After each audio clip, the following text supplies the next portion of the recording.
नमस्कार. आपण ऐकत आहात अत्तरकुपी, आठवणी, अनुभव आणि भावनांचा सुगंध.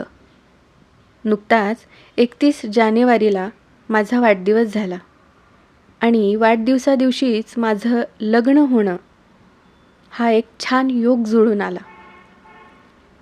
त्यामुळे हा दिवस माझ्यासाठी आणखी जास्त विशेष झाला. तुम्ही सर्वांनी मनापासून शुभेच्छा दिला त्याबद्दल मनस्वी आभार. दिवसाची सुरुवात आपलं आराध्य दैवत विघ्नहर्ता श्रीमंत दगडूशेठ हलवाई गणपती यांच्या दर्शनाने केली. त्याच्या आवडत्या दुर्वा आणि जास्वंदीचं लाल फूल वाहिलं. बाप्पा दर्शन आणि उकडीचा मोदक खाल्ला नाही असं कसं होईल? वाढदिवस म्हणजे आपलं वय 1 वर्षांनी वाढतं. जसं शारीरिक पातळीवर वाढ होते तशीच मानसिक, वैचारिक आणि भावनिक स्तरावर सुद्धा आपली वाढ होत असते. गोष्टी, माणसं समजून आणि स्वीकारून घेण्याची प्रगल्भता निर्माण होते. अनुभव आणि आठवणींच्या आधारावर आपला समंजसपणा वाढतो. आपल्या या पृथ्वी तलावरच्या जन्माचं नेमकं कारण काय, अर्थ काय, आपण हे आयुष्य का, कशासाठी आणि कोणासाठी जगलं पाहिजे याची जाण होते. वय जसजसं वाढत जातं तसतसं आपण कोणत्या गोष्टी करायला हव्या होत्या ज्या आपण केल्या नाहीत त्या पुढे आपण करायला लागतो. या आयुष्याला आपण जितकं गंभीरतेने पाहतो ते तितकं गंभीर नाही.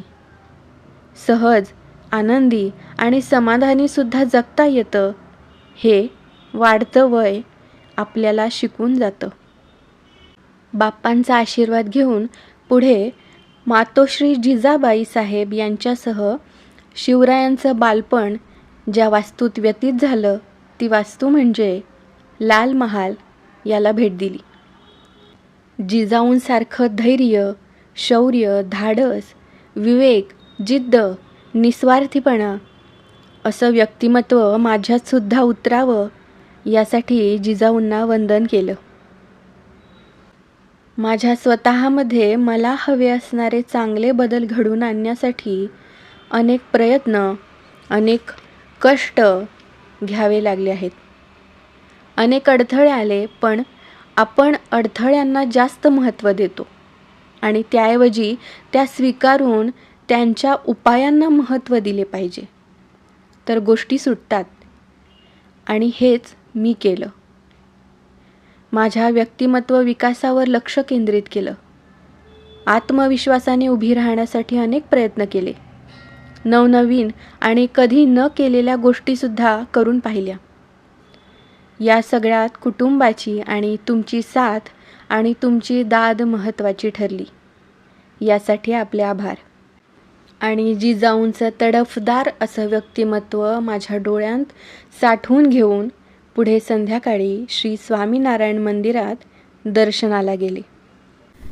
तर अशा प्रकारे चांगल्या विचारांनी, चांगल्या गोष्टींनी, चांगल्या भेटींनी आणि तुमच्या चांगल्या शुभेच्छांनी माझा दिवस आणखी सुंदर आणि विशेष झाला. यासाठी कृतज्ञता व्यक्त करते.